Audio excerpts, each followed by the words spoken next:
Alors eh bien bonjour à tous et bienvenue dans l'unboxing de ce fameux Gans AR UM. Alors bon, écoutez, comme je vous l'avais dit, je l'ai commandé je crois vers le 20 ou 25 janvier, 20 janvier je crois, et je viens de le recevoir seulement aujourd'hui, donc nous sommes le 6-7 mars, combien on est? Le 8 mars. Je rentre donc après un spectacle et là je découvre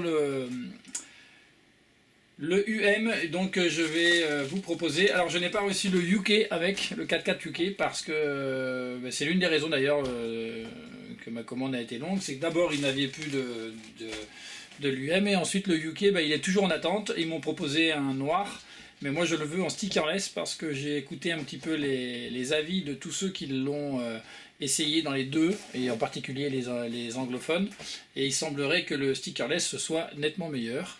Donc je veux absolument un stickerless. Du coup, j'ai séparé ma commande et j'ai enfin pu recevoir ce magnétique. Alors on y va, unboxing. Donc je vais donc ouvrir le paquet. Regardez ce qu'il y a à l'intérieur. Et que vaut ce cube, que tous n'aiment pas d'ailleurs. J'ai vu même des Français dire que c'est pas ce qu'ils préféraient. Donc comme quoi. Alors, qu'est-ce que nous avons à l'intérieur? La facture, nous sommes d'accord. Ici, nous avons... Je ne sais pas trop ce que c'est. Et ici, nous avons... Gans Ultimate avec un numéro de série, semble-t-il. Je ne sais pas si on peut faire comme ça. Ici. Voilà, il y a, semble-t-il, un numéro de série. À voir. Je regarderai bien ce que donne le...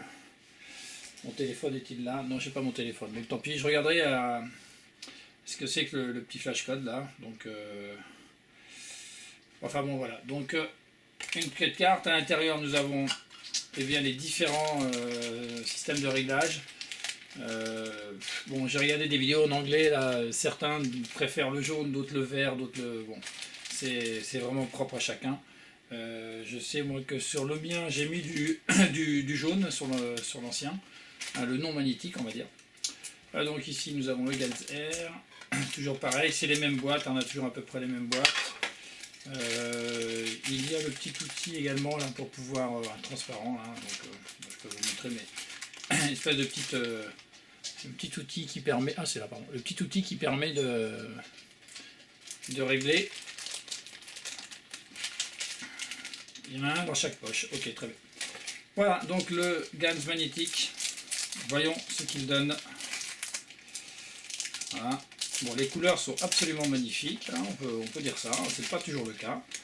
Le gros défaut des Gans Air d'une façon générale, hein, à l'habitude, parce que je le compare par exemple à tous les autres cubes, c'est que je trouve que ce sont leurs étiquettes qui s'usent le plus vite en fait.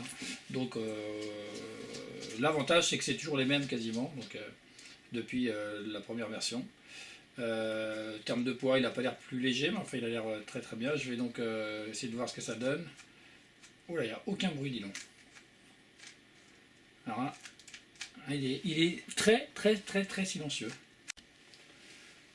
Alors vous avez pu le constater juste à l'instant, il y a une petite coupure sur la vidéo parce que j'ai fait l'unboxing, j'ai fini l'unboxing et puis je me suis rendu compte que la caméra ne tournait plus à la fin, puisqu'elle est située juste, voilà, juste derrière moi en fait.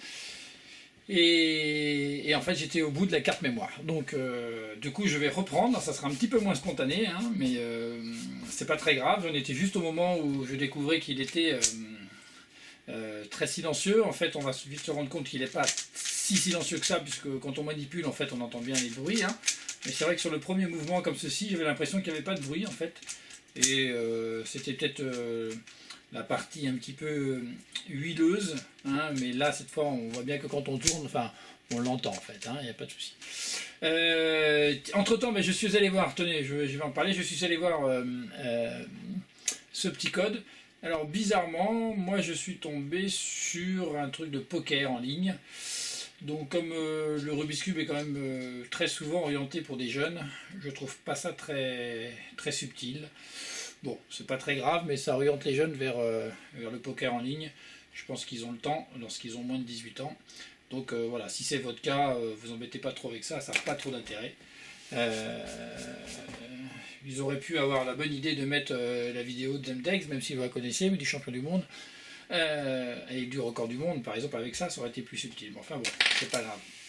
Donc je reprends l'unboxing juste pour dire que effectivement je le trouve très très stable, hein, il est vraiment incroyablement stable, mais je croyais moi qu'il allait se remettre systématiquement très droit et en fait il n'est pas, enfin il se remet droit, mais vous voyez, s'il n'est pas, voilà, là il va se remettre droit, mais il y a une limite où il reste quand même un petit peu, voilà, même ici là il ne revient pas automatiquement, il faut vraiment il faut le pousser légèrement, mais il y a un petit moment où ça déclenche. Mais sinon, il peut rester un petit peu comme ça. Ceci dit, en manipulation, moi je me suis rendu compte tout simplement qu'il était l'un des plus stables que j'ai essayé jusque-là. Donc c'est vraiment intéressant hein, quand on est comme moi à peu près autour de 20 secondes et qu'on n'est pas un champion, de se rendre compte qu'on sera moins embêté qu'avec certains GANs en particulier où de temps en temps ça partait un tout petit peu de travers comme ça là. Là c'est pas le cas. Alors il est effectivement très très très agréable. Bon, je parle même plus des corner studs tout ça parce que maintenant il n'y a plus un cube qui pose problème là-dessus. Les étiquettes sont, alors je sais pas si ça se voit bien la vidéo, j'essaie de tourner, mais sont particulièrement flashy. Même l'orange, là on le voit peut-être pas très bien, mais il est très flashy en fait. Je trouve qu'elles sont vraiment très différentes les unes des autres. On confond, alors je sais pas si on voit la différence, ouais, on fait vraiment la différence entre le rouge et l'orange. C'est vraiment le cas, le blanc et le jaune. Et donc ici nous avons vraiment une différence de couleur sans aucun problème, quoi. Le bleu et le vert également, voilà, le bleu et le vert également sans problème, donc c'est vraiment très bien. Comment je trouve ce cube? Écoutez, je le trouve vraiment excellent. Moi j'utilise le GAN 356 donc R Master, ou je sais plus comment c'est, enfin le dernier là. Là c'est le magnétique et j'utilise le Volk. Je pense que là je vais vraiment utiliser celui-ci, je vais l'essayer pendant plusieurs jours, je vais vous confirmer ça, mais il a l'air vraiment excellent. Ceci dit, il faut être très honnête, depuis maintenant une bonne quinzaine de cubes, les Gogwa, les Tanglong, le GTS de Moyu, Wallong, c'est quoi, c'était Wallong GTS, il y en avait d'autres, le Thunderclap, il y a aussi il y en a plein, le X-Men Tornado, enfin bon, il y a vraiment beaucoup de cubes qui sont tous très bons. Moi je pense que je vais commencer à m'arrêter à acheter des cubes en fait, parce que je vois pas ce qui peut vraiment changer maintenant, à part d'être un peu collectionneur. Mais c'est vrai que si vous avez des choix de cubes à faire, bon, celui-ci n'est pas indispensable hein, pour faire des temps. C'est plus pour dire que c'est vraiment un excellent cube. Mais à 50 €, quand on sait qu'on peut choper des cubes entre 15 et 25 € qui font largement le travail, peut-être que c'est pas le premier cube à acheter. Voilà, ça c'est peut-être la première définition. La deuxième, c'est que si vous êtes, voilà, si vous avez les moyens, si vous pouvez, achetez-le. Il est évidemment excellent mais enfin le Volk est moins cher et il est tout aussi bon je pense.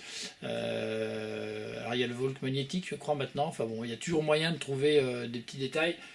Je vous rappelle que les anciens records à 6 secondes et des poussières étaient faits avec nos anciens Dayan Zanchi qui aujourd'hui paraissent vraiment démodés et qui pour autant permettaient à des champions d'atteindre 6 secondes. Ce qui veut donc dire que le cube, encore une fois, ne fera pas la différence.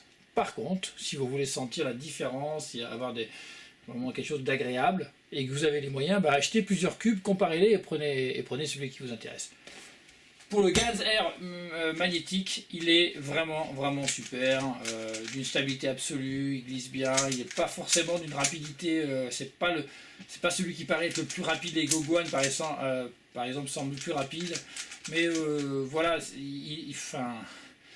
pour moi il a l'air vraiment très bon, très stable, très léger, ça aussi c'est agréable. Voilà, donc vraiment des belles couleurs, bon, un très beau cube quoi, il n'y a pas de doute. Voilà, et bien écoutez, bon cube à tous.